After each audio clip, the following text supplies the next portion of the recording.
Hello friends, welcome to my channel. இப்போது நம்ம ஸ்லீவில் வந்துட்டு எந்த இடத்துல குனிஞ்சு வெட்டுறதுன்னு தெரியாது.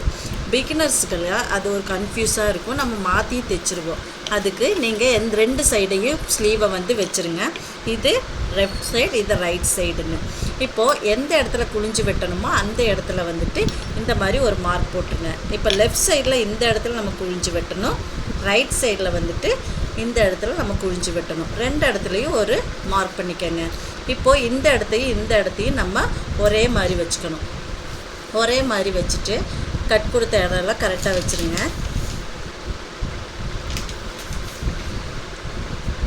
எல்லாம் சேம் லெவலாக வச்சுட்டு இப்போ இந்த இடத்துல இந்த ஃபஸ்ட்டில் நம்ம இங்கே இந்த ஸ்டார்டிங்லேயும் எண்டிங்லேயும் பார்த்திங்கன்னா ஒரே லெவல் தான் இருக்கணும். இந்த சென்டரில் மட்டும்தான் நம்ம குனிஞ்சு வெட்ட போகிறோம்.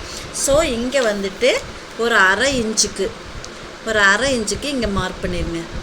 மார்க் பண்ணிவிட்டு இந்த இடத்துலேருந்து நம்ம 1 இன்ச்சு நம்ம வச்சுருப்போம் இல்லைங்களா, இந்த 1 இன்ச்சுலேருந்து கரெக்டாக நம்ம கோடு போட்டால் அந்த 1/2 இன்ச்சுக்கு கரெக்டாக லெவலாக கொண்டு வந்துடுங்க.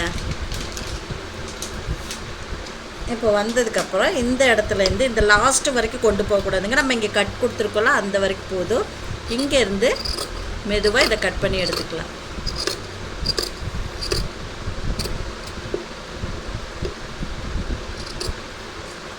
இப்போ இந்த மாதிரி கட் பண்ணி எடுக்கும்போது உங்களுக்கு குனிஞ்சு வெட்டுற இடம் கரெக்டாக எந்த மிஸ்டேக்கும் இல்லாமல் வரும். இப்போ பாருங்கள், இப்போது நம்ம எப்பவும் போல் வச்சு பார்க்கலாம். இது ரைட் சைடு, இது லெஃப்ட் சைடு. இப்போ ரெண்டு இடத்துலையும் பார்த்திங்கன்னா சேமாக நமக்கு கட் ஆயிடுச்சு. இந்த வீடியோ உங்களுக்கு பிகினர்ஸுக்கு ரொம்ப யூஸ்ஃபுல்லாக இருக்கும். எந்த மிஸ்டேக்கும் வராது. தேங்க்யூ.